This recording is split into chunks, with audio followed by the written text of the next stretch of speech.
Hey guys, tonight we drift gently into the waterlogged world of the ancient Aztecs, where soil was optional, vegetables floated, and your commute to work happened by canoe. You arrive in the cool mist of dawn, gliding over calm water toward a city that shouldn't exist, Tenochtitlan, the shimmering metropolis built right in the middle of a lake. Mist curls off the surface. In the soft, golden light, everything seems suspended in time. You pass silent figures wrapped in woven cloaks, paddling between islands that move but somehow don't drift.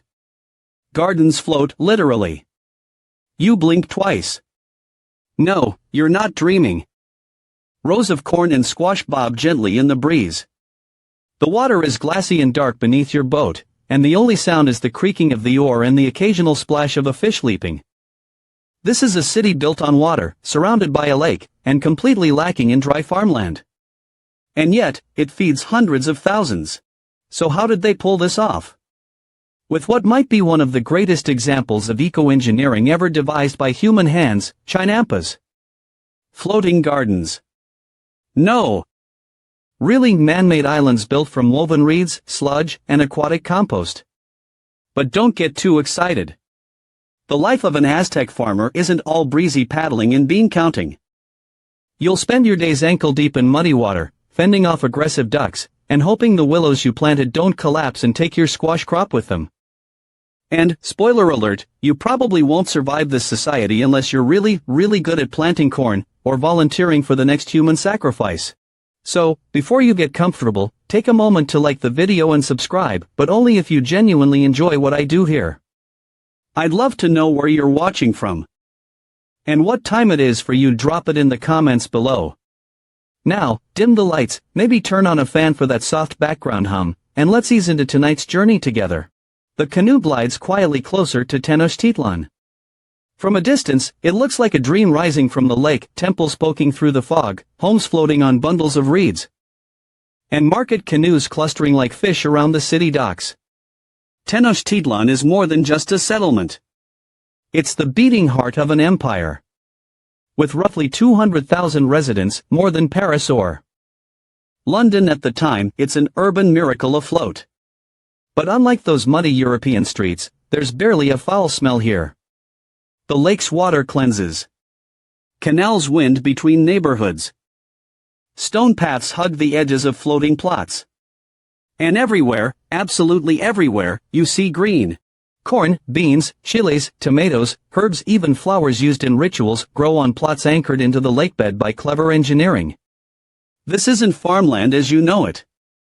This is innovation born from necessity. The Aztecs didn't build this city on a dare. They were forced here. Driven by prophecy and the whims of wandering. They settled on an island where an eagle stood atop a cactus, devouring a snake.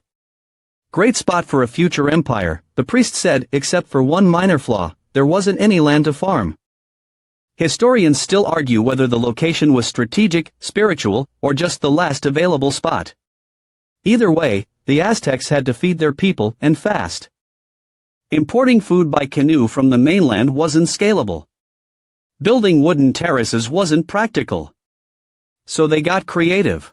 They looked to the lake and saw potential. Reeds. Mud. Aquatic weeds. All the ingredients needed to make artificial land. The first chinampas were likely small and experimental, patches of muck held together by woven mats and pinned down by poles. Over time, they became elaborate rectangles, more stable than they had any right to be. From above, they look like a checkerboard of green rafts, floating across the shallow lake. But these aren't just gardens. They're life support systems. Without them, Tenochtitlan wouldn't last a week. You step off your canoe onto a chinampa, and your foot sinks an inch into spongy, warm soil. It doesn't smell bad, more like pond water and crushed leaves. All around you. Stalks of maize whisper in the breeze. The ground is firm, but you can feel it shift ever so slightly, as if the earth itself were breathing. You walk cautiously, careful not to disturb the narrow furrows between rows of beans and amaranth. The edge of the chinampa is lined with willow trees, young, thin, but strong. Their roots help anchor the whole island. Their branches sway lazily, sometimes dipping into the water. A fish jumps. Somewhere off to your left, a heron lets out a croaky protest. This is not just a place to grow food. It's a delicate, living ecosystem. And it's also kind of ridiculous. You're standing on a glorified mud raft surrounded by thousands of other mud rafts, and somehow it all works. Nobody's starving. Children are playing in boats. Women haul baskets of herbs across the canals. What's even weirder? The city feels planned. The chinampas line up neatly. Canals are just wide enough for two canoes to pass each other without a paddle fight. Floating footpaths are layered with stone. And the market, well, we'll get there soon, is basically a floating Costco. Yet for all its order, the city has a rhythm that feels natural. You can tell when it's planting season just by the smell. There's a ritual for everything, from composting to weeding to harvesting under a specific moon phase. You kneel beside a patch of squash and dig your fingers into the dirt. It's warm. It smells like sun-warmed pondweed, but it crumbles like rich compost. And there's not a trace of real soil in sight. Just layers of decomposing lake muck, reeds, fish scales, and maybe a few sacrificed lizards, who knows? The farmer next to you hums a tune while he plants beans. His canoe is docked beside a tree stump. A lunch basket sits nearby. You don't speak Nahuatl, but he gestures kindly for you to help. You take the bean seeds and press them gently into the mound, just as he did. There's something deeply meditative about the whole process. It's repetitive. Sure. But in a calming way. No noise. No rush. Just water, sky, and food suspended between both. You blink slowly, adjusting to the way the morning light breaks across the surface of the lake. Still kneeling in the chinampa soil, you glance back toward the city center, its temples rise like jagged teeth, ivory against the brightening sky. Around you, life buzzes silently. Ducks paddle between floating gardens. Dragonflies flicker like sparks. It's almost too quiet. Until you remember, this is a city of water, and water softens every sound. But as peaceful as this floating world appears, there's a constant, looming problem: you can't grow anything on open water. The Aztecs knew that if they wanted to survive here, they'd have to make land where there was none. That wasn't just smart. That was urgent. This city began on a soggy, swampy island, more puddle than paradise. Fertile land? Absolutely not. Everything had to be created from scratch. Picture a vast bowl of soup. And your job is to build an empire on top of the croutons. That's the scale of the challenge. So the Aztecs got clever. They studied the natural materials around them and started experimenting. Long before engineers in lab coats ran simulations, these farmers had already figured out what floated, what decomposed, and what would support the weight of a chili pepper bush. And it wasn't some lone genius who came up with the idea. It was a collective effort, trial, error, and lots of wet feet. You paddle toward one of the older chinampas, thicker, darker, more settled into the water. This one's been here for decades, maybe longer. It's shaped like a long rectangle, edged with straight rows of stones. Willows stand like sleepy sentinels on either side. The water is shallower here, and the smell is deeper, earthy, with a touch of lake funk. In a weirdly comforting way. You glide alongside and reach down. The lake bed is just a foot or two below the surface, and it's thick with black, nutrient-rich muck. This muck is the secret sauce. That brings us to the core problem the Aztecs faced. They were surrounded by water, but they couldn't farm in it. At least, not directly. The lake wasn't useless, though. It was full of organic matter. Every storm washed plant debris, fish bones, and algae into the shallows. That muck was magic. You shift your weight and walk along one chinampa's edge. It wobbles slightly, not enough to fall, but just enough to remind you that you're standing on woven nature. Not terra firma. It's kind of like walking across a mattress made of salad. But these structures aren't just practical, they're beautiful. The layout of the chinampas mirrors Aztec ideals of order and symmetry. Long, narrow plots are arranged in neat grids. Each is about 30 feet wide and can stretch up to 300 feet long, like natural floating hallways. Between them? Canals. These are the streets of the floating city. Canoes serve as pickup trucks, delivery vans, and personal taxis. And unlike your average highway, these are quiet, algae-dappled, and occasionally full of herons. Still, you wonder, how do these floating plots not drift away? Here's the trick: they're tethered. Each chinapa is anchored into place with long stakes, often willow branches, that pierce through the muck and root themselves into the lake bed. Over time, those willows take root and grow into trees, further locking the chinapa into position. The trees not only stabilize the structure but also provide shade and wind protection. It's a delicate balance. Build too narrow, and your island collapses. Build too wide, and you block the canals. Every new chinapa must be carefully planned. Too many in one spot and the water can't flow. It's like playing real-life Jenga, but with vegetables and city planning.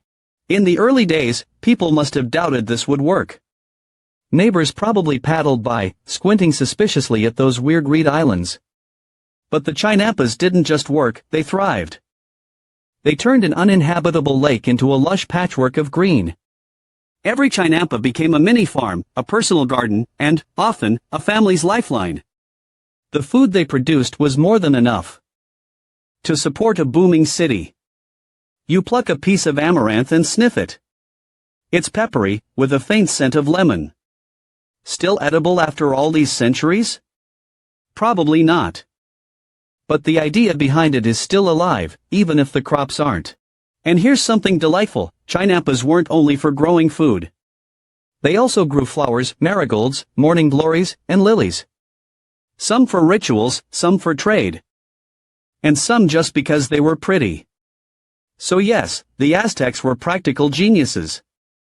But they also liked a good view. You sit down on a stone placed near the edge of the plot.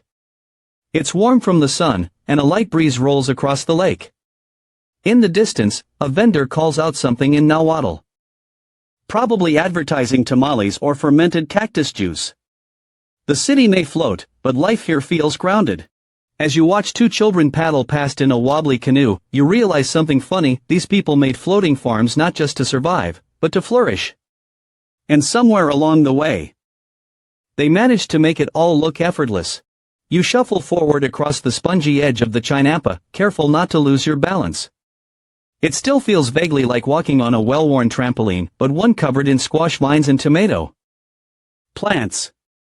The breeze smells like lake water, wildflowers, and just a hint of chili smoke. Ahead of you, a wide chinapa stretches into the fog.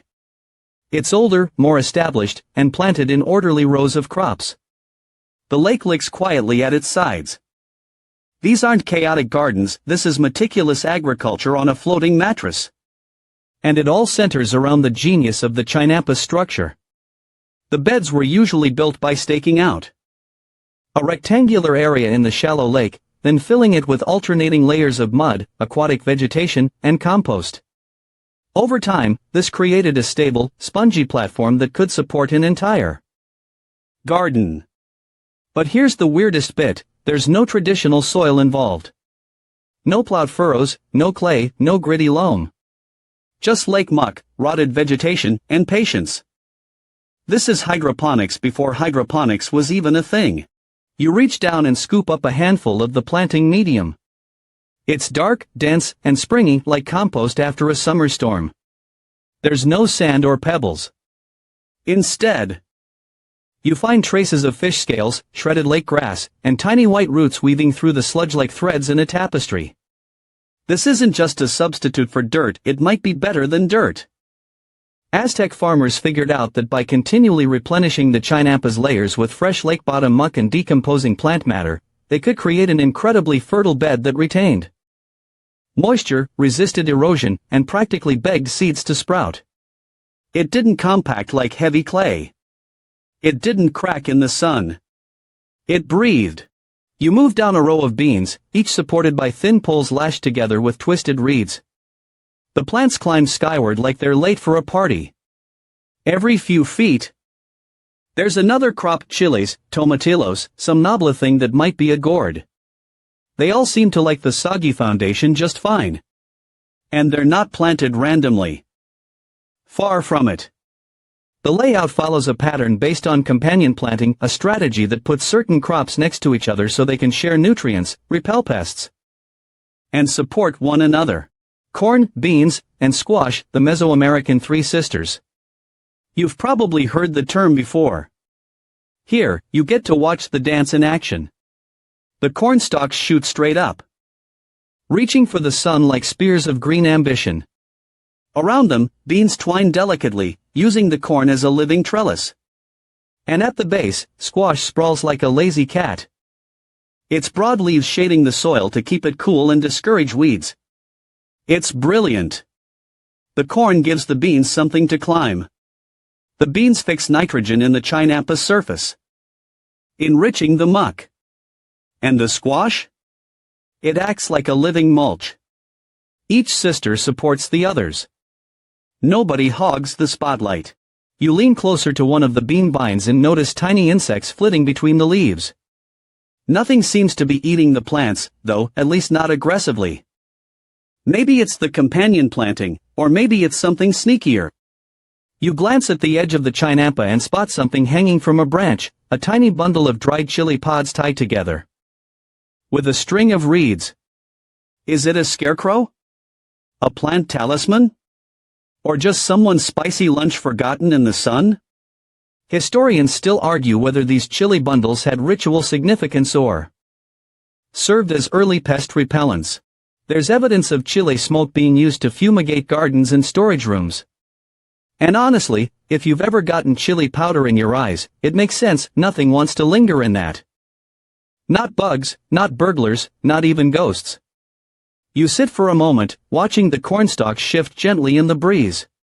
Despite the unconventional methods, this is farming at its finest, sustainable, regenerative, and remarkably low impact.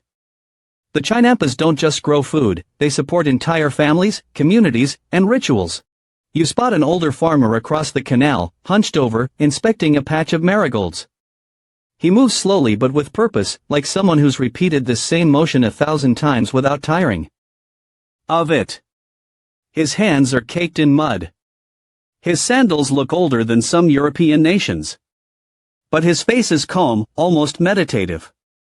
The Chinampa isn't just his workplace, it's his canvas, his sanctuary, maybe even his identity. You wonder what it would be like to tend this plot every day. To wake with the sunrise, paddle silently out across the lake, and plant with the stars as your guide. To smell the earthy sweetness of lake mud every morning. To whisper to the corn while no one's watching. The breeze picks up again, rustling the leaves. A duck flaps noisily from one canal to the next.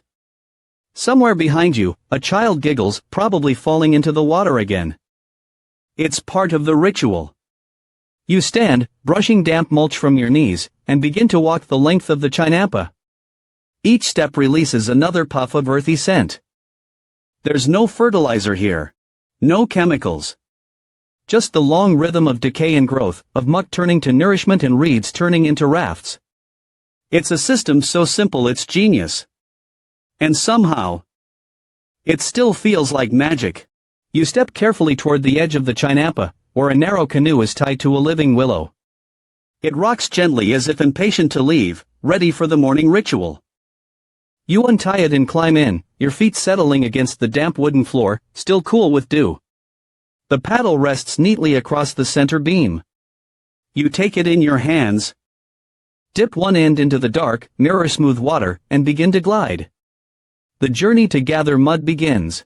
You thought farming was all about the planting. But out here, in this floating world, it's what lies beneath the crops that really matters.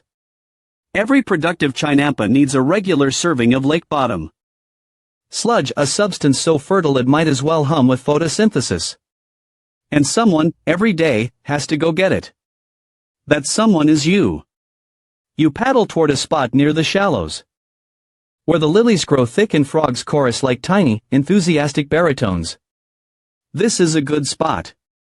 The water here is only waist-deep and thick with decomposing algae, rotting reeds, and fishy detritus.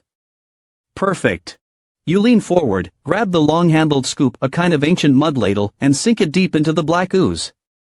It resists for a moment, like pudding. Then it gives way with a satisfying squelch. Welcome to the job of mud harvesting. It's slow work, rhythmic and strange. Dip, lift, pour. Each scoop deposits a sloppy heap into the boat. You keep going.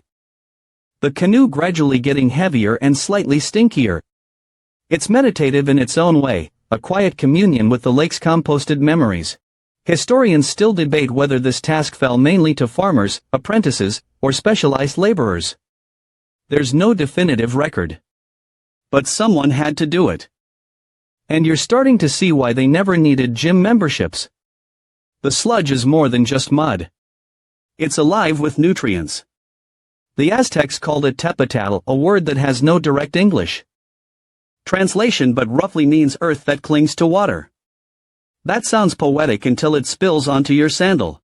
As you paddle back, the weight of the muck makes the boat sit lower in the water. It feels a bit like carrying soup across a trampoline. Carefully, you return to your chinampa. Unload the canoe, and start spreading the black treasure across your beds with a wooden scoop. It doesn't look like much. But your plants seem to love it. The Aztecs didn't just apply the muck at random. They understood its rhythm when it was richest, or it thickened after floods, how to rotate its use among chinampas to avoid over-fertilizing. They didn't just farm. They listened. They watched. And they got results. Chinampas could produce up to 7 harvests per year, depending on the crop and rotation. That's not a typo.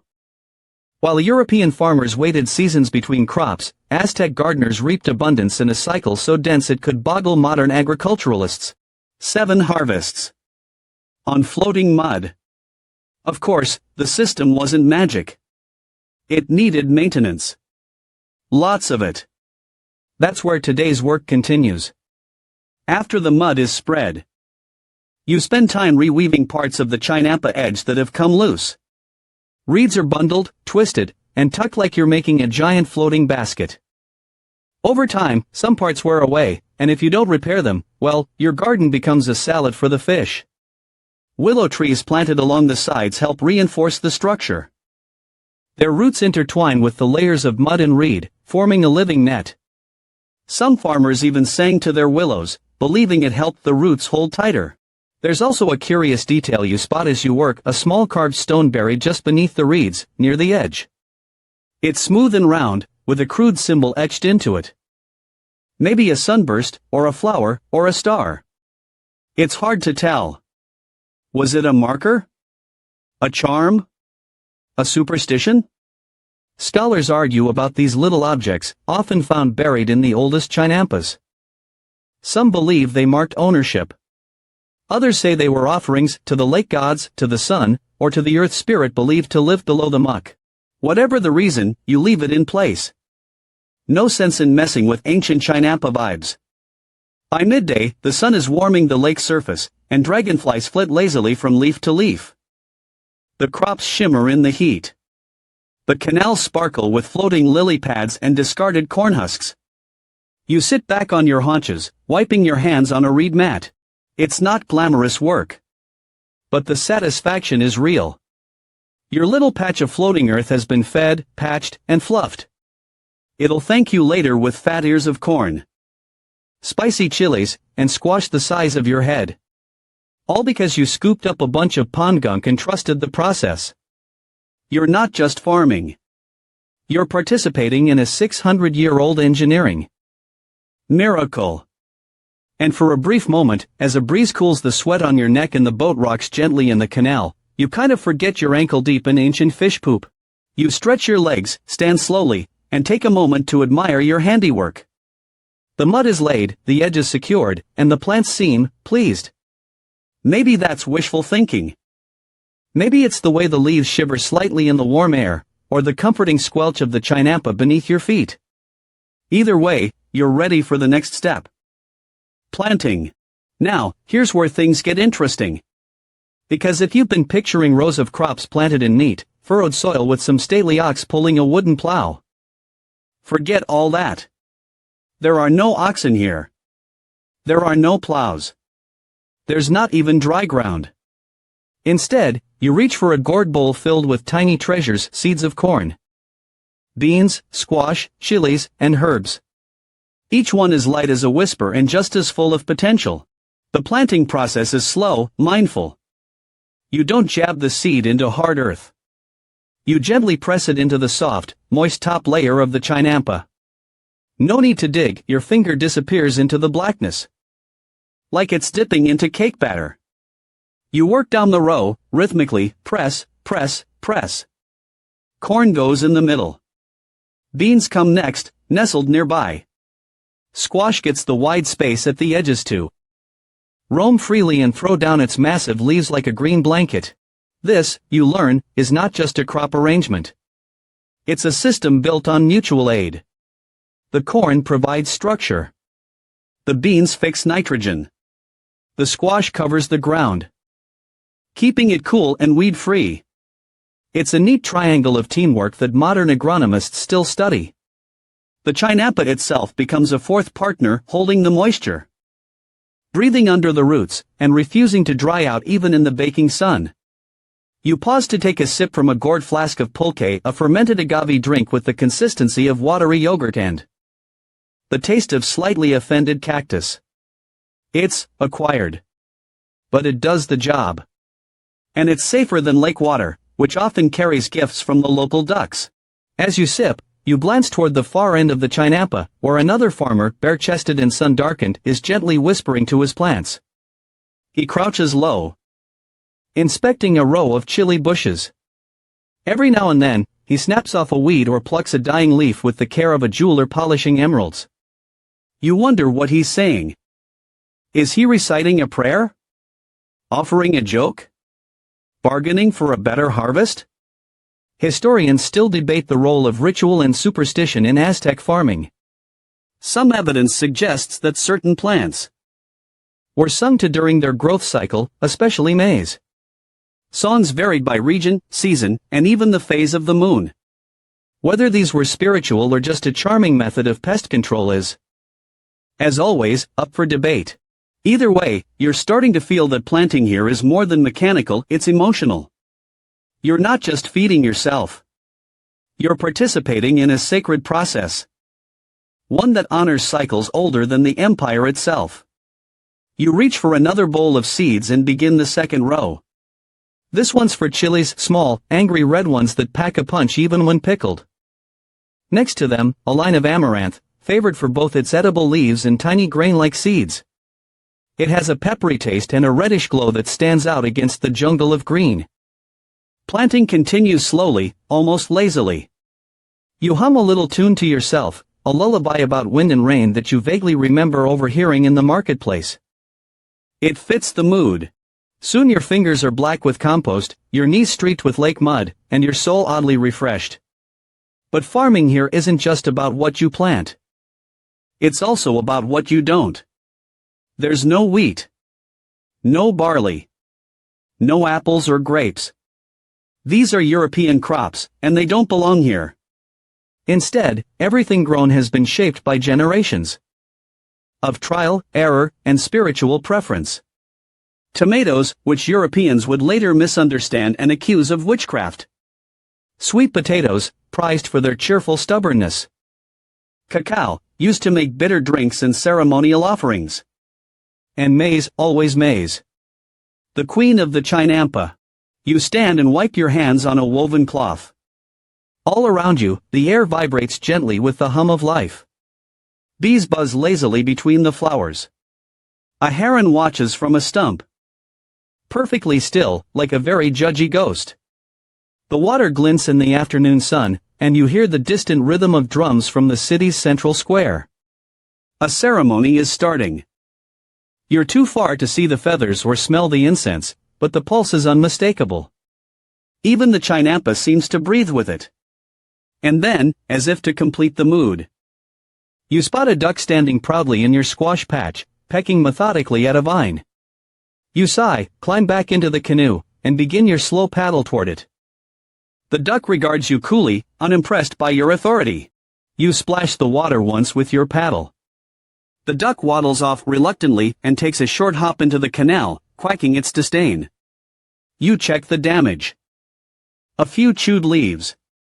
Nothing fatal. You make a note to set out a few chili bundles tomorrow. Not that ducks care about rituals. But they do care about spice. Before heading back, you pause one last time to look across the chinampa. The rows are planted. The seeds are covered. And the water, as always, whispers quietly against the edges. For now, the work is done. But the lake never sleeps. As the sun climbs higher, casting short shadows and warming your shoulders, you lean against a willow tree and watch your newly planted chinampa settle into the rhythm of the day. The leaves don't rustle so much as they sigh, their edges catching tiny currents of wind that glide silently over the water. And underneath it all, the roots are already reaching out down. Sideways, sometimes even toward their neighbors. You don't need modern soil sensors to know this garden is alive.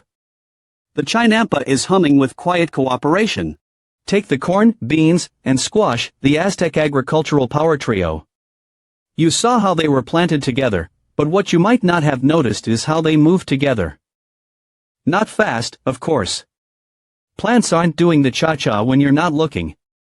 But over days and weeks, they choreograph a slow-motion ballet. The corn shoots up first, claiming airspace with the confidence of a skyscraper. Its broad green leaves open to the sky like sails, catching every drop of sunlight they can manage. The beans, ever the opportunists, curl around those stalks with the tenacity of a toddler climbing furniture. They're quiet but ambitious, inching upward, finding support. And whispering, "Hey, thanks for the lift." And at the base? The squash, sprawling and wide like a lazy sunbather. Its giant leaves shade the soil, well, mud, keeping it cool and moist and protected from the sun. Nothing dries out. Nothing cracks. And the bugs? They hate confusion, and squash vines are nature's version of a jungle gym. This isn't farming, it's a symphony. Each plant plays a role, and none of them compete. It's cooperative growing. And here's the kicker, this isn't some modern sustainability initiative. This was standard practice hundreds of years ago. Historians still argue whether this Three Sisters method originated with the Aztecs or with even earlier Mesoamerican cultures like the Olmec or Zapotec. But in the chinampas, it found its masterpiece. The damp, nutrient-rich floating gardens elevated the method to a kind of botanical performance art. You stand and walk the length of your chinampa, inspecting the seedlings. Most have taken to the mud with enthusiasm. A few squash sprouts look slightly offended at their neighbors. Squash can be dramatic like that, but it's too soon to worry. You pause to sniff a patch of epazote, a strong-scented herb often used in cooking and rituals. It smells like licorice and black pepper and something slightly suspicious. It's said to aid digestion and keep insects away. Or maybe it's just there to confuse visitors. A sudden splash startles you, a fish? A frog? A rebellious duck again? You glance toward the canal, but there's only rippling water and a floating petal. The lake keeps its secrets. You paddle over to a neighboring chinampa, where a woman is harvesting chiles. She works with a small, curved knife, snipping bright red peppers and dropping them into a basket with practiced flicks of her wrist. She nods at you in greeting but doesn't stop working. Around her, the air stings pleasantly with that unmistakable bite, fresh chili. But it's not just food. Some of these will be dried and burned as smoke to keep pests away. Others will be crushed into paste for ritual markings. A few might even end up in someone's eyes, depending on how badly they've annoyed the priesthood. You help her for a while, mimicking her technique. The peppers are smooth and warm, and each one feels like a tiny firebomb in your hand. It's a peaceful task. But you know the power these little red devils hold. The Aztecs didn't use chemical pesticides. They used strategy. Companion planting. Timing. Smoke. And yes, spice. They'd burn chiles and let the smoke drift through the crops, especially at night, when insects were most active. Not exactly a spa experience for the bugs or anyone downwind, but highly effective. You try to imagine explaining this to a 16th century European farmer. So, instead of manure and oxen, you float your garden on a lake, water it with fish guts. And keep bugs away with hot pepper smoke? Yes, you say, nodding proudly. And it works. They'd call you insane. Meanwhile, your floating farm is out producing their muddy wheat field 6 harvests to 1. You gather the peppers into a tightly wrapped bundle and tie them to your belt. The woman gives you a satisfied nod and returns to her harvesting. You paddle back slowly, letting the breeze cool your neck. Back at your own chinampa, the wind shifts, bringing a different smell, sweeter, greener. Someone nearby is planting sochil, the sacred marigolds. Their scent is sharp and citrusy, used to guide spirits during ceremonies and decorate temples. Even farming has spiritual overtones here. You begin to realize that nothing grown in these gardens is meaningless. Every crop has a purpose, some culinary, some medical, some ritual. Even the flowers are more than decoration. They're messages, offerings, symbols. You crouch again to press a few more seeds into the mud. You plant a row of tomatoes, careful to give them space. You hum softly, unsure whether it's a song or just the rhythm of the day settling into your bones. All around you, the garden breathes. Not in a literal way, not yet, but in the way everything leans slightly into the sunlight, shuffles gently in the wind, and whispers in rustling leaves. It feels like the chinampa is watching you. Not in a creepy way. More like a partner, a co-creator. A friend. You lean back, stretch your arms, and listen to the quiet. There's always noise in the city. Drums.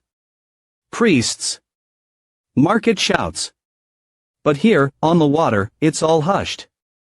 Just you and the plants, and the invisible thread tying you to a civilization that, somehow, floated above the mud and made miracles out of muck. The sun dips slightly now, casting long reflections across the shimmering canal. You squint toward the skyline of Tenochtitlan, where temples gleam and the great causeways stretch like arms across the lake. The city is humming quietly behind you. But here, on your little floating patch, time slows. You crouch to check on a row of beans you planted earlier. A few green shoots are already poking up, bold and eager.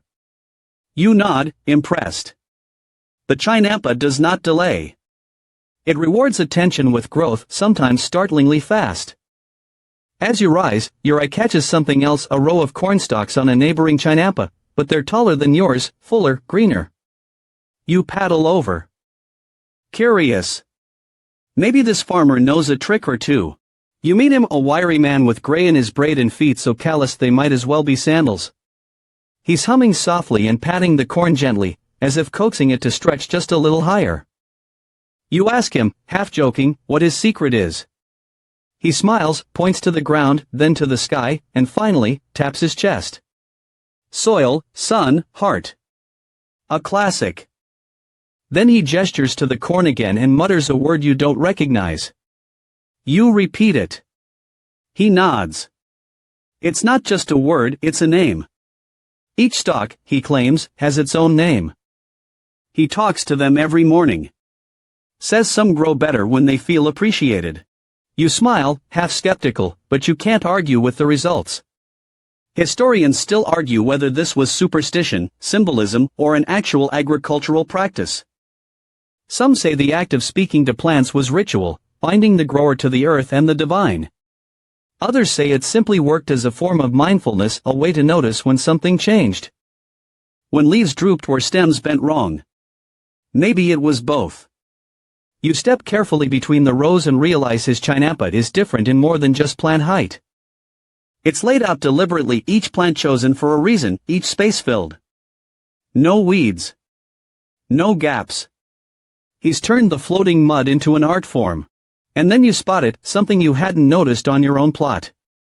Thin cords of vines trailing from beanstalks not just around the corn but reaching sideways. As if searching for a new anchor. On this chinampa, they're trained across small reed trellises. It's subtle, but effective. The plants grow cleaner, straighter. Easier to harvest. You make a mental note to try that tomorrow. The farmer gives you a roasted squash seed snack, crunchy, salty, satisfying, and you sit together on the edge of his chinampa. Your feet dangling just above the water. A school of tiny fish flickers by beneath you like glitter. You start chatting, well, gesturing and guessing. You share stories of stubborn ducks, proud corn, and the weird day a frog leapt into your pulque. He laughs. Then points at a tree and says a word that might mean shade, or home, or possibly don't nap there, the birds are rude. The willow he gestures to is part of what makes chinampas so remarkable. These aren't just trees. They're pillars. Guardians. Anchors. Planted along the edges of the chinampa, they sink roots deep into the lakebed. Those roots grab hold, not just of the mud, but of time. Some willows live for generations, their branches becoming part of the chinampa's silhouette. Others are younger, more flexible, better for harvesting branches to weave into new rafts or fences. You've seen people tying flowers to them, leaving bundles of herbs at their bases. Offerings? Decorations? Maybe both. You paddle back to your own garden. Your mind buzzing with ideas and new respect for your leafy coworkers. You begin tying up your bean vines, gently arranging them along newly added sticks. You talk to them. Just in case. Then you do something new, you plant flowers. Not food. Not medicine. Just flowers. Sochil, marigolds, and a few morning glories. Their seeds are light, like whispers. You tuck them into the soil beside the corn and the beans. In little empty pockets where nothing else quite fit. The Aztecs valued beauty, and flowers were never considered wasteful. In fact, flowers were often more precious than food. They were used in rituals, in songs, in tribute. Grown for their colors and shapes, for their symbolism. Some temples were adorned entirely with petals. And some chinampas were rumored to exist just for flowers. Gardens of nothing but fragrance and color, floating gently in the breeze, visited by hummingbirds and priestesses. You imagine such a place as you press the last seed into place, cover it gently, and whisper something to it, a promise, maybe, or a sleepy joke. Behind you. The sun slips lower. The light turns golden. You sit quietly, watching the lake shift colors, silver, then pink, then something like bronze. A breeze stirs the squash leaves. The bean vines sway. The corn stands proud and tall. And you? You've become part of it. The chinampa doesn't need permission to grow. It just asks for care. For patience. For the gentle hand of a gardener who understands that the best crops come not from forcing, but from tending. You lean back against your own willow, feeling the curve of its trunk cradle your spine. A dragonfly lands on your knee and pauses, as if to inspect your work. It approves. The morning mist returns like a curtain drawn over the lake, softening every edge of the world. You blink against the pale haze as your paddle slices through water the color of old silver. The city is barely visible in the distance, just a suggestion of stone pyramids and flickering torches rising from the fog. It's early. Too early for drums. Too early for shouting merchants. But exactly the right time for the daily commute. No, not by wagon or foot. Here, your morning drive is a silent canoe ride through calm canals. A journey of quiet ripples and creaking wood. Your muscles remember the rhythm, push, dip, pull. The paddle glides into the water, smooth as breath. This is how every Aztec farmer begins the day. Not with an alarm clock, but with stillness. The lake's surface mirrors the sky, and the sky reflects your chinampa-bound purpose. There's no honking. No traffic jams. Just the occasional turtle poking its head above water like a mildly interested grandparent. Historians still argue whether this daily canoe commute was purely functional or also ritual in nature. Was it just a way to get to work? Or was there something sacred about gliding through water before laying hands on the earth? You prefer to believe it was both. There's something undeniably meditative about this quiet journey, the kind of transition modern life rarely offers. The paddle becomes your mantra. The ripples your morning prayer. And the view? Well, it beats any office. You pass other farmers along the way. Some wave. Others nod. A few paddle silently with their heads bowed. Already deep in thought about the day's planting or their stubborn squash vines. There's a sense of shared purpose, of neighborly distance and unity. Everyone moves at the same gentle pace. Like migrating birds with garden tools. The canals are narrow in places, just wide enough for two canoes to pass with polite shuffling. Occasionally, a log floats lazily across the way and must be nudged aside. Once, you spot a heron standing in the middle of a turn like a traffic cop. It doesn't move. It just stares at you. You steer around it. Your chinampa comes into view. Outlined by the silhouettes of willow trees that now feel familiar as old friends. The air is still, except for the soft sound of frogs croaking from a nearby bank. You dock your canoe gently against a flat stone you placed just yesterday, securing it with a loop of woven reed. Step out carefully. The chinampa always shifts slightly beneath your weight, a gentle reminder that you're not on solid ground. But you trust it now. It holds you. Mud and all. Before beginning your chores, you pause. This is your moment. The farmers pause. A brief ritual of gratitude and inspection. You scan the rows. The corn is standing proud, the beans are twisting skyward, and the squash vines have taken up even more space overnight, as if they have expansion plans and no permits. Then you notice something: new tracks. Tiny ones, pressed into the damp earth near the edge. Webbed. Delicate. Ducks. They've visited again. You sigh and follow the trail. It leads past your chiles untouched, thankfully, and into your morning glory patch.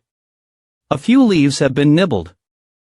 But the flowers still unfurl toward the sun with sleepy defiance. You make a note to bring more chili bundles tomorrow. You begin your day with watering. Not from a hose or bucket, but from a clever, centuries-old method.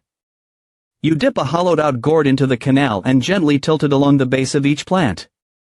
The chinampa retains moisture well, but even floating gardens need refreshment, especially during the dry season. Some farmers add fish water to their irrigation, mixing nutrients into the ritual. Others swear by compost tea, brewed from rotting weeds and lake plants. It smells like swamp breath. But the plants seem to adore it. You hum as you work. A simple melody. Maybe one the corn will remember. There's peace in repetition's scoop, pour, step. The breeze carries the scent of wet earth and flower pollen.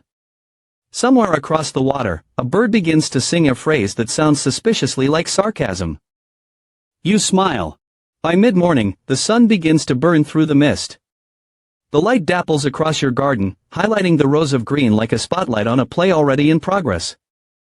You pause to eat a tamale wrapped in a corn husk, filled with beans and squash, still warm from the cooking basket tucked into your canoe. You sit on a smooth stone. Eating slowly, savoring the flavors of your own work. The corn came from your chinampa. So did the squash. Even the herbs. You're not just growing food. You're growing life. And then eating it, politely. After the meal, you return to weeding. The chinampa doesn't allow laziness. While weeds are rare thanks to your careful planting. Some invaders always try their luck. You pull them gently, trying not to disturb the root systems of your crops. It's delicate work, like diffusing a very leafy bomb. You also check for pests. Beetles. Aphids. Whatever that thing is that looks like a wet feather but bites. You spot a few, remove them, and gently blow chili dust across the affected area, an old trick. Half science, half revenge. Around you, other farmers are busy. You hear low voices, the splash of paddles, the occasional thump of a basket being dropped too hard. Someone's playing a flute in the distance, the notes drifting across the water like birdsong from a dream. You look up and see a child paddling alone in a narrow canoe. Face serious, arms awkward. First garden duties. A rite of passage. The child catches your eye, wobbles dangerously, and then grins as they recover and pass by in a streak of clumsy pride. You give a little nod. We've all been there. The sun now angles low enough to paint gold across the leaves. The lake glows. Your chinampa hums with quiet life. And your canoe waits, tied patiently, ready to carry you home. But you stay a little longer. Just to watch the beans curl. Just to feel the soft give of earth beneath your feet. Just to hear the breath of the water. Because this isn't just farming. This is living. Floating. Rooting in a world that defies gravity and logic and thrives anyway. You return the next morning to find a surprise. One of your willows has sprouted new leaves overnight, bright green and trembling in the breeze like tiny flags of celebration. You pause and rest your hand against its trunk. It's young, but it's holding fast, its roots already winding deeper into the lakebed, gripping mud like a stubborn toddler's fist. These trees aren't decorations. They're the backbone of the chinampa system, quite literally. When the Aztecs first devised these floating gardens, they didn't just pile mud and reeds and hope for the best. They anchored them with trees, mostly ahujotes, or swamp willows. Planted at the corners and along the sides of each chinampa, these trees didn't just grow. They worked. Their roots reached down and down until they pierced the soft bottom of the lake, entwining with reeds, mud, and sunken wood. Over time, they held the entire structure together like living rebar. Some even say they chose their spots, that the strongest saplings gravitated toward the most fertile beds, though this may be poetic license. Or maybe not. Historians still argue whether the willows were chosen for their strength, their symbolism, or their sacred associations. What's clear is that they were essential not just as anchors, but as providers. Because willows are generous. Their long, whip-like branches are perfect for weaving fences, tying up beans, making baskets, or, when you've run out of options, swatting away a particularly insistent goose. You reach up and snap off a supple branch. It bends easily, light but strong. You begin weaving it into one of the chinampa's eroded edges, reinforcing the spot where a chunk of the bank collapsed during last week's storm. Weaving a chinampa edge isn't glamorous, but it's meditative. Over, twist and pull, press and tuck. It's like stitching up a piece of the earth. And the reed mats you add for structure? They're made from nearby tule reeds, dried and flattened into soft sheets that can hold weight, moisture, and time. You finish your patch and take a step back. The edge looks tighter now, neater. The mud won't slip away so easily. The willows will hold it close. As you stand admiring your work, a low splash echoes nearby. You turn, half expecting another duck. But instead, you see a canoe gliding silently toward you, its prow decorated with lilies. The man inside is older, his skin weathered, his robe frayed but tidy. He nods and gestures at your willow patch. He approves. Then, without a word, he hands you something. A bundle of young willow cuttings, each tied with a thread of corn husk. These aren't just sticks. They're promises. You know what to do. You plant them at the far edge of your chinampa, spacing them carefully. Push the sharpened ends deep into the soft bank, just enough to hold steady, not so much that they break. Then you pat the soil around them with your palm, firm but gentle. The way you might reassure a nervous dog. And then you wait. Not for the cuttings to grow. That will take months. Years. No, you wait to feel the chinampa settle again, to accept its new anchors. To begin adjusting itself around these new limbs like a body growing stronger bones. While you wait, you study the older willows nearby. Their bark peels in long curls. Their leaves rustle with 1,000 secrets. Some have hollow trunks where birds have nested. One bears a red ribbon around its middle, a prayer, perhaps, or a tribute. You reach out and tie a blade of grass around the youngest sapling. No reason. Just instinct. Later that afternoon, you paddle along the canal to visit another part of the floating neighborhood. Here, chinampas stretch like quilt patches in every direction. Each bordered by its own grid of trees. It's an arborescent city not built with stone and walls, but with roots and reeds and will. Some plots are bursting with flowers. Clearly intended for temple use. Others are dense with vegetables, onions, garlic, chiles, and herbs you can't name but would probably recognize by taste. The willows stand like silent sentries at every edge, some leaning over the canals like elderly uncles peering over fences. At one point, you pass beneath a willow arch, two trees bent together, their branches braided into a green canopy. It's not just practical. It's beautiful. Maybe even sacred. You paddle beneath it slowly, as if stepping through a doorway. And you realize something. The Chinampa isn't just land. It's alive. Its boundaries are not fixed, they breathe. Its foundation shifts. Its structure grows, sheds, and renews. The trees you plant today may be your grandchildren's oars tomorrow. Or the ribs of a new canoe, or the posts of a lakeside altar. The roots you nurture now may outlive your name but still remember your hands. This isn't farming. It's symbiosis. The land supports you, and you quite literally support the land. As the sun lowers behind the trees, casting long golden shadows across the canal, you return home. The new willow cuttings look small now, frail, uncertain, but they're in place. You imagine them in 20 years, tall, knotted, full of nests. Holding strong. For now, you sleep knowing your garden won't float away in the night. The scent of wood smoke lingers faintly on the breeze as you step back onto your Chinampa the next morning. The sun is still low, and a fine layer of ash floats on the water like gray confetti. Somewhere nearby, someone has been burning chilies again. You take a deep breath, and your nose crinkles almost immediately. The sharp, acrid tang hits the back of your throat, not exactly unpleasant. But assertive, like the spice itself is reminding you who's boss.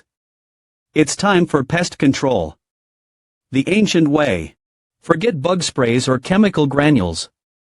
Here, on the Chinampas, pest management is part ritual, part innovation, and 100% spicy. You walk slowly along your rows of beans and chilies, inspecting the leaves. Tiny bite marks here and there, a few aphids clinging stubbornly to the undersides, and one beetle who freezes guiltily the moment you look at him. You flick him gently into the canal. Then you head to the back edge of the Chinampa, where a small pile of dried chili pods, crushed garlic, and bitter herbs wait like a strange little bonfire to be. You gather a handful, place it into a clay bowl, and add a few glowing embers from the communal fire pit at the canal crossing. The mixture smolders instantly, sending up thick curls of eye-watering smoke. You carry the bowl along the rows, letting the smoke drift and curl around your plants. The smell is intense, nose-prickling, earthy, and oddly comforting. Historians still argue how much of this was science and how much was ceremony. Some say that chili smoke killed insects, others that it masked the scent of the crops. And some believe the smoke served to sanctify the Chinampa, driving away not just pests but bad energy, spiritual or otherwise. You're open to all three. After all, your squash vines do look perkier the day after a smoke ritual. Coincidence? Maybe. Or maybe they just like a good chili sauna. Today, though, you're not just fumigating. You're rotating. Crop rotation on Chinampas is a surprisingly elegant dance. You don't just yank out old plants and throw down new seeds. You think ahead. You consider what the soil needs, not just what you want to eat. Corn depletes nitrogen. Beans replenish it. Squash hogs space. Herbs shade and confuse insects. You've been taught which order works best. And today, it's time to swap out one of your corn beds for a patch of flowering herbs, maybe Sempoalxicitl, marigolds, or Tlalca canali. A peppery green used in stews. You carefully remove the old stalks, their golden husks rustling like paper. The roots come up easily from the soft mud. You pile the remains neatly by the canals edge, they'll compost down and return to the garden soon enough. Then you stir the planting bed gently with a wooden fork, not tilling, just loosening. The Chinampa doesn't like deep disruption. It prefers a light touch, the kind you'd use to fluff a pillow. You mix in a scoop of lake muck and some half-decomposed water weeds, then press in your herb seeds. The change feels good. Balanced. The bed breathes a little easier now. Across the canal, another farmer is doing the same. You wave. They wave back, holding a bundle of fresh-cut epizode above their head like a bouquet. The community of chinamperos, those who tend these floating fields, is connected not by fences, but by water and wind and smoke. Everyone smells like chilies by the end of the week, and no one minds. You pause for a moment at the corner of your chinampa to add something extra to your rotation, a small plot of quintonil, a wild amaranth that sprouts in odd places and seems to thrive on neglect. It's often dismissed as a weed by outsiders, but locals know it's edible, rich in nutrients, and beloved by ducks. You sow it quickly, casually, as if the seeds might be insulted if you fuss too much. Rotation here isn't seasonal in the way it is elsewhere. It's more fluid, more attuned to the lake's mood. Some crops are swapped every few months. Others every few weeks. You don't follow a calendar, you follow the plants. And yet, despite the soft edges, it works. 7 harvests a year. No machinery. No fertilizer bags. Just awareness. Timing. Smoke. And sludge. Your eye catches a strip of bark tied to a willow. With a charcoal mark on it, your own planting note, drawn last cycle. A crude cornstalk, half faded. You smile. Time to update the record. You scratch a new shape. 3 leaves and a spiral. Curb and rotation complete. The sun is higher now, and the air grows warmer. Your chinampa, bathed in morning light and laced with faint smoke, looks like a painting in progress. Rows of color. Swirls of green. Flecks of gold. And then, you hear it. The soft, unmistakable thwack of a canoe bumping against the edge of your plot. You turn. It's a priest. Well, not the feathered, gold-clad, human-sacrificing kind. This one wears a simple cotton robe, his hands clasped around a clay jug. He nods and steps onto the chinampa. He's come not to preach, but to bless. Apparently, the festival of Xilanen, the maize goddess, is approaching. A time to honor the first harvests and ensure future bounty. He walks slowly along your rows, muttering softly, scattering crushed marigold petals as he goes. You follow, slightly baffled but curious. He pauses at the bean vines and offers a splash of fermented cacao onto the ground. The smell is earthy and bitter. He raises one eyebrow at you and says something in Nahuatl that might mean, your corn could be taller. You accept the criticism. It probably could. Then, just as quietly, he steps back into his canoe and disappears into the haze. You look down at the marigold petals glinting against the dark soil and smile. Your chinampa has been fumigated, rotated, and blessed all before lunch. You kneel beside your chinampa, brushing away a patch of dried petals left by the priest. They crumble under your fingers, scenting the air with a soft citrus tinge. The blessing may be symbolic, or practical, or both, but you feel a little lighter today, like the garden has been given permission to breathe deeper.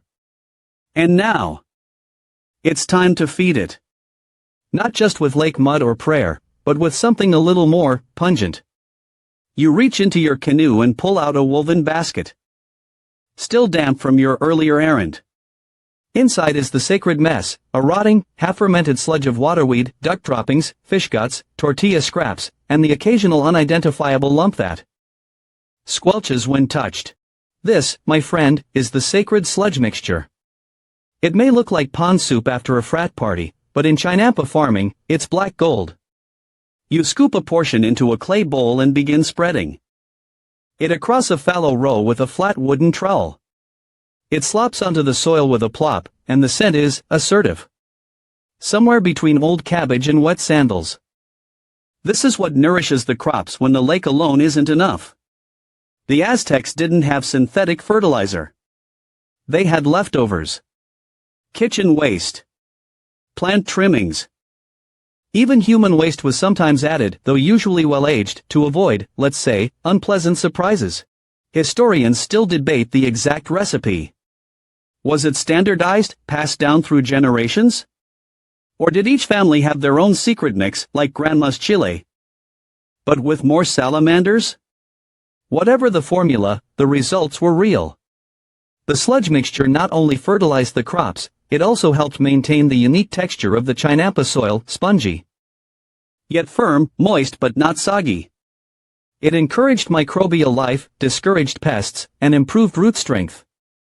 Some farmers even swore it protected plants from drought by acting like a living sponge. You finish one row and move to the next. The breeze is stronger now, fluttering the willow leaves above your head. A few petals fall from the branches and land on the fresh compost layer. A strange kind of beauty, decay and delicacy, side by side. As you work, you start humming. Not because you're trying to be poetic, but because the smell is strong enough to deserve a soundtrack. You hum an old tune about maize gods and muddy knees. The plants, you assume, appreciate the effort. A child passes by in a small canoe, nose wrinkled dramatically. Is that dinner? They call.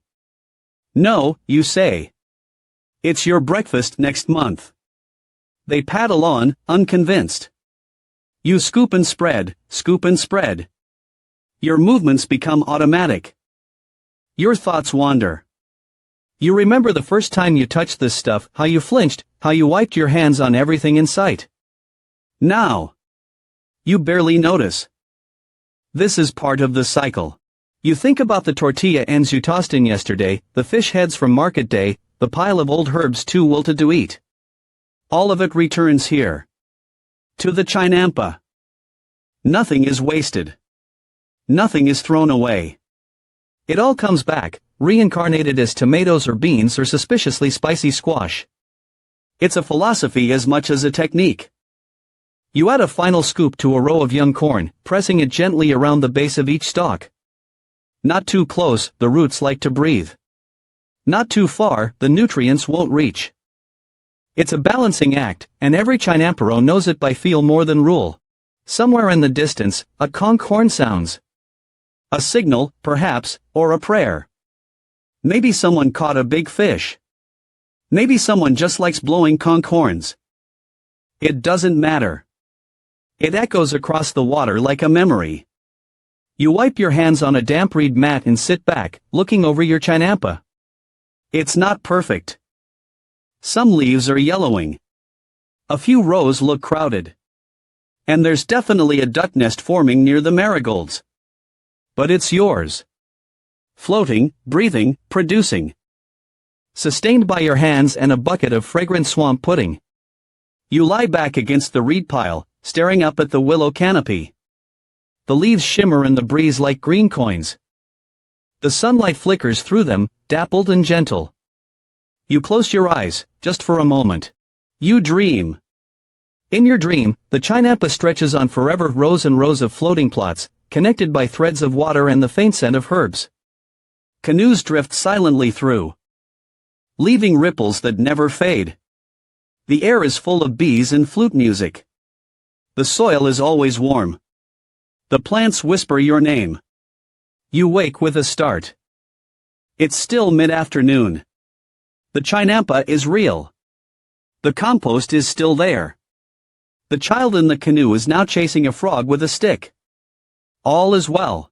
You return to your canoe, setting the empty compost bowl beside your paddle. The lake laps gently against the side as you push off. Your Chinampa fades into the distance.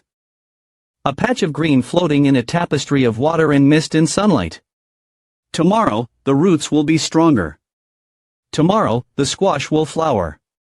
And maybe, just maybe, the sacred sludge will finally win the battle against that one obnoxious patch of weeds. You paddle slowly along the canal, letting the ripples trail behind you like ribbons. The late afternoon sun has turned the lake into molten amber, and the world hums with a quiet that feels earned. You pass a cluster of Chinampas bordered with lilies and reeds, and beyond them, the gentle chaos of the Aztec waterway system comes into view. These aren't just irrigation ditches. They're roads. Highways. Sidewalks. Delivery lanes. The lifeblood of the city. You glide alongside a trader's canoe stacked with woven baskets of dried chilies and marigold garlands. A woman in a flower-painted boat offers tamales from a steaming clay pot. A pair of boys navigate a canoe overloaded with squash, each one the size of a child's head. You nod. They nod back. Nobody speaks, no one needs to. This is the rhythm of the Chinampa economy. Silent commerce, drifting on water. And you start to realize something subtle but remarkable: these canals aren't accidents. They're designed, planned, engineered, not only for farming, but for living. Every Chinampa is lined up in a grid, with just enough space between plots for a canoe to pass, turn, or park. Some canals are narrower personal footpaths for small boats. Others are wider, forming watery boulevards where traffic flows in both directions, if you steer respectfully. The entire lake is a city of gardens, and the streets are water. Historians still argue whether this water-based layout was adapted gradually from older farming techniques, or if the Aztecs laid it out intentionally when founding Tenochtitlan. Either way, the result is genius. The canals act as irrigation, transportation, drainage, and market all at once. The modern world is still trying to catch up. You pull over, well, as much as one can pull over on a lake and drift beside a floating market. Not a metaphorical one, a real, floating marketplace. Several large Chinampas have been converted into trading platforms. Boats bump gently alongside, tied up with reeds or strips of bark. Farmers unload baskets. Fishermen hold up the day's catch, some still wriggling. A weaver sells reed mats dyed with beet juice. A vendor hawks drinks made from fermented maize, and there's music, flutes, and the rhythmic rattle of dried seed pods. You wander the rows, stepping carefully from boat to boat or along planks laid across Chinampa edges. It's like a floating bazaar. You spot smoked fish tied in bundles with palm fibers, loaves of cornbread baked in clay ovens, and jars of something red and bubbly you're not brave enough to taste yet. You trade a bundle of your freshest squash blossoms for a pouch of crushed cacao, bitter, energizing, and sacred. No coins, just goods. Value for value. The market smells like sweat, maize, sweet herbs, and lake water. It shouldn't work, but it does. Somehow, everything stays organized. Voices are calm. There's no shouting, no bargaining wars. The lake absorbs the tension. Even the ducks behave. You speak to a vendor selling herbs in tight bundles, each labeled with a twisted dyed cord. Some are for stomach aches. Some for broken hearts. One, he claims, will make your corn sing. You buy two. As you head back toward your canoe, you pass a group of women gossiping quietly over baskets of beans. Their hands move quickly, shelling pods without looking. Their words float over the water in a steady rhythm, low, lyrical, occasionally interrupted by laughter. They pause when they see you and smile. One reaches into her basket and hands you a warm, fragrant tortilla. No charge. Just a welcome. You nod in thanks, take a bite, and paddle away slowly, letting the taste of smoke and corn linger on your tongue. You navigate the canals like a local now, following the sun's reflection toward home. The Chinampas stretch out before you in neat rows, their trees casting long shadows across the water. The lake is quiet again. The market fades behind you, swallowed by mist and distance. Back on your own Chinampa, the air is cooler. You tie off your canoe and unload your small treasures, herbs, cacao, a reed mat dyed deep crimson. You lay them carefully at the corner of your garden, beside your oldest willow. The plant rows look good. Better than good. The chili bushes are starting to flower. The corn is waist high. The beans have finally found their trellises. You nod. Pleased. You sit at the edge, letting your feet dangle into the water. The lake is warm, gentle. Tiny fish nibble curiously at your toes. You let them. This is more than farming. It's living infrastructure. A floating neighborhood. A food system built on rhythm, intuition, and quiet genius. You look down at your reflection, rippled, golden, smiling without quite meaning to. You've become part of something older and better designed than any spreadsheet or zoning law. You live in a city where the streets flow and the gardens float. Where morning commutes are silent. Where markets drift. And where the water carries everything, including you.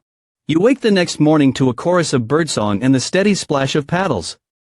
The air is crisp and dewy, and your breath leaves tiny clouds as you step out of your reed shelter and into the world of green and gray and gold. Today is a planting day. But not because a calendar told you so. No, today's timing comes from a much older guide, the stars. You glance upward, even though the sky is now washed pale with morning. Somewhere behind that bright blue is the memory of last night's constellation, Sidlaliq, the star-skirted goddess, shimmering high above the lake. Her presence means it's time to sow amaranth. Or so the elders say. And they're usually right. In Aztec agriculture, planting wasn't a random act. It was celestial choreography. The position of the stars, the phases of the moon, even the moods of certain planets all played a role. There were no printed almanacs, just skywatchers, memory, and centuries of observation passed down like sacred recipes. You walked the edge of your chinampa, inspecting the soil. The amaranth bed is ready, loose, rich, tinged with yesterday's compost tea. You kneel and begin pressing seeds gently into the surface, barely covering them.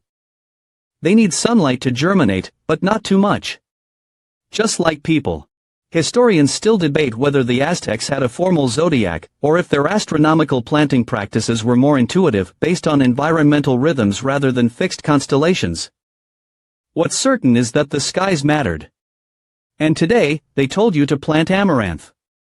As you work, a neighbor paddles by and offers you a drink, maize beer.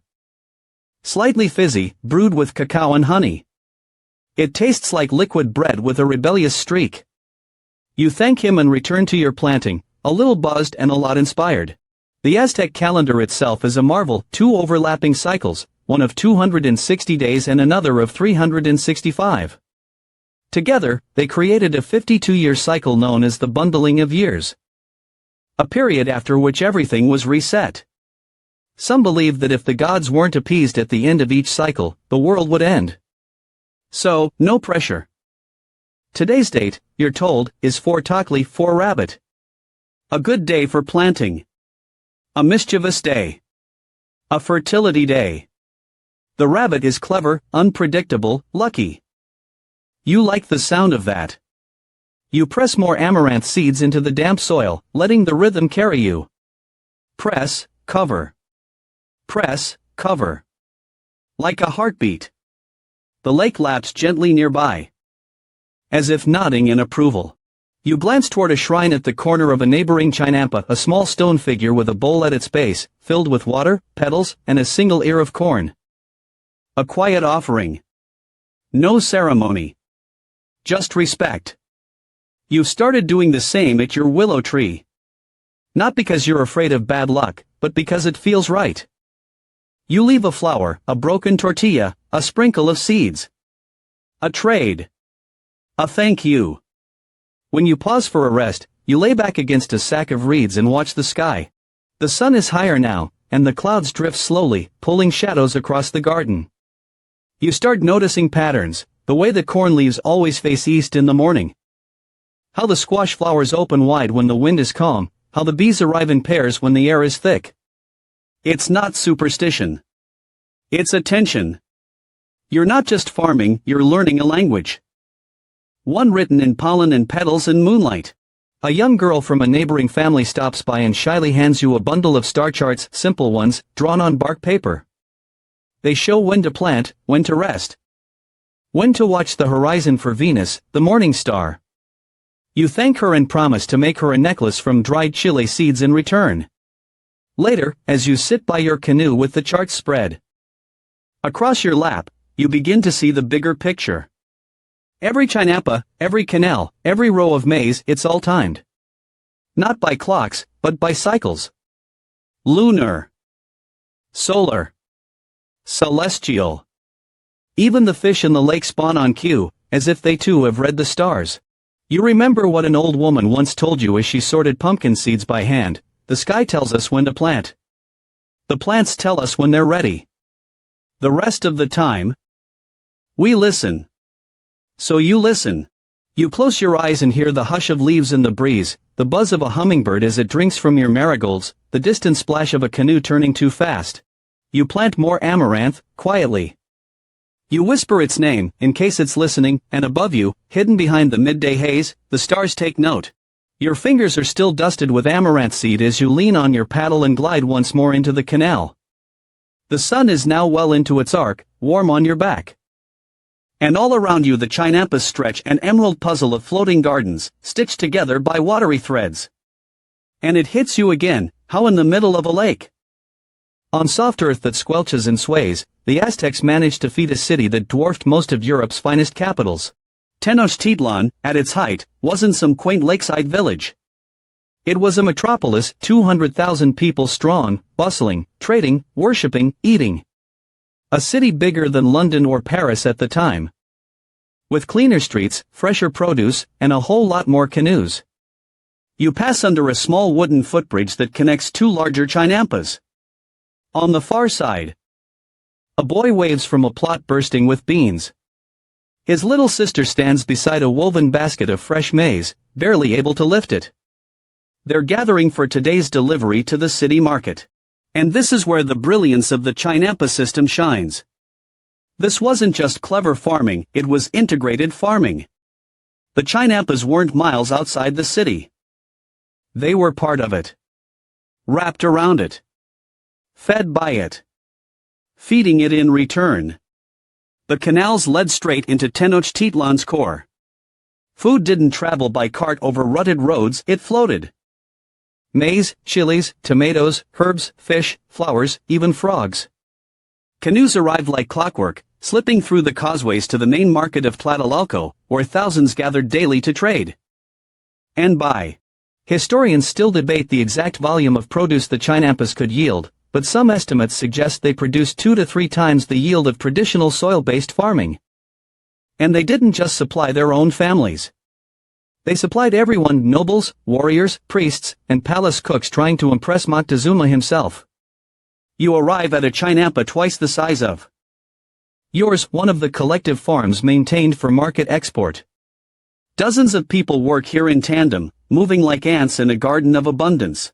Women gather bundles of quolites, wild greens used for soups and tamales. Men carry armfuls of reed mats to line canoe floors for cargo.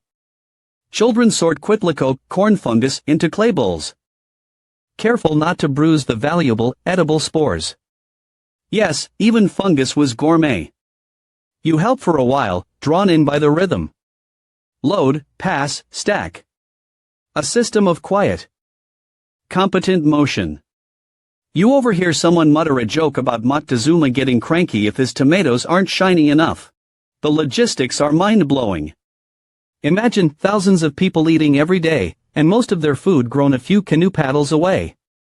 No refrigerated trucks. No plastic wrap. Just mud, sun, and water. And hands. Always hands. But it's not just volume. It's variety. The chinampas supported dozens of crops, sometimes side by side. Chilies next to beans. Marigolds beside squash. Medicinal herbs tucked between the corn. A biodiversity buffet. Some plots were even specialized.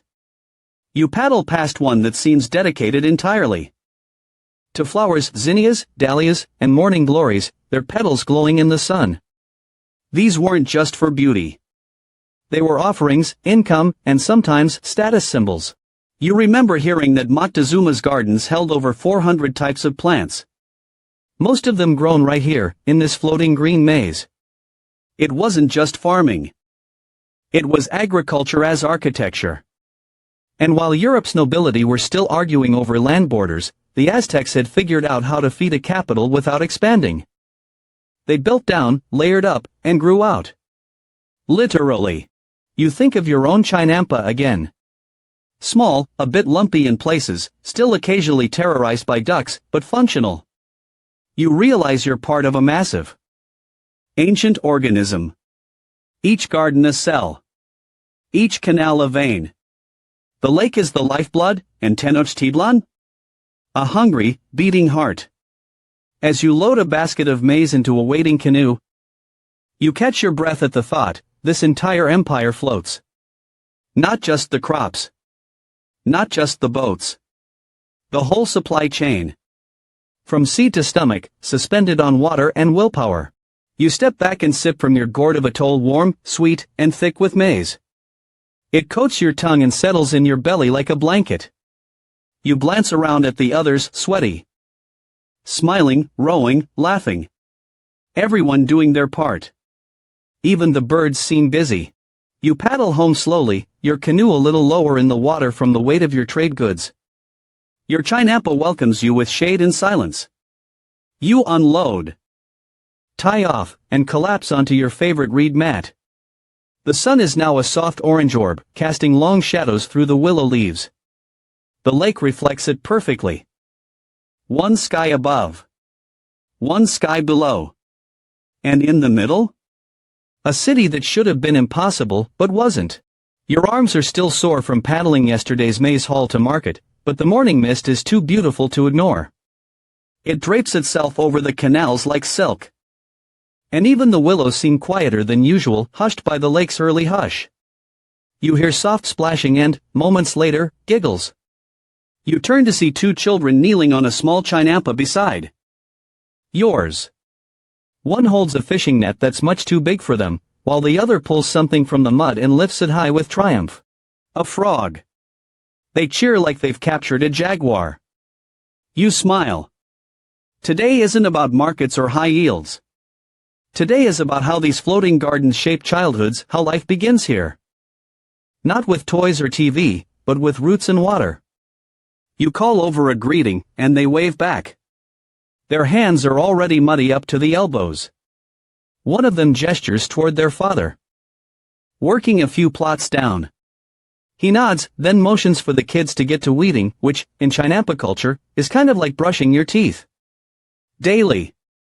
Expected. Possibly divine.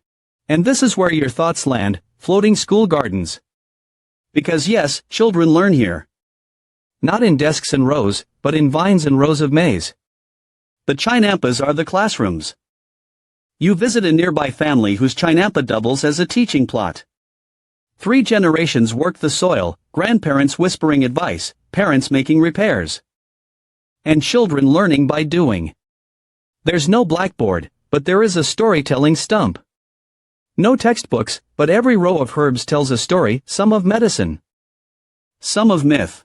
You settle beside a small girl planting episode, her brows furrowed in concentration. You ask what she's doing, and she explains not just how deep to bury the seed, but why. The sun's been strong lately, she says, so they need to go a little deeper today. The topsoil dries too fast. She's maybe 6. Possibly a wizard. Historians still argue whether Chinampa knowledge was taught formally or just absorbed through daily life. There's no written syllabus. But the system has functioned for centuries. That kind of endurance doesn't come from guesswork. It comes from attention and lots of muddy knees. You help the girl smooth the soil. She gives you a nod of approval so serious it could wither weeds. Later, you watch another group of children paddling a small, shared canoe. It's wobbly, splashing, and absolutely not designed for speed. But it's theirs. They visit one another's family plots, trade marigold petals, share stories about who has the tallest beanstalk. These aren't idle games. This is social glue. Chinampa kids don't just learn agriculture, they learn belonging. The garden is a shared inheritance. Everyone contributes. Everyone benefits. Even if you're just the frog-catching sibling. As the day stretches on, you visit another teaching plot where elders are gathered with teens, chanting in Nahuatl as they scatter flower petals into the water. It's a ritual for Chicumcotl, the maize goddess of sustenance. The teens roll their eyes, but not too much. They still listen. Still scatter. Still respect. Later, they'll carve notes into amati paper, bark flattened and softened, to record planting times and moon phases. Some even keep seed journals. The cool kids might brag about how early their tomatoes ripen.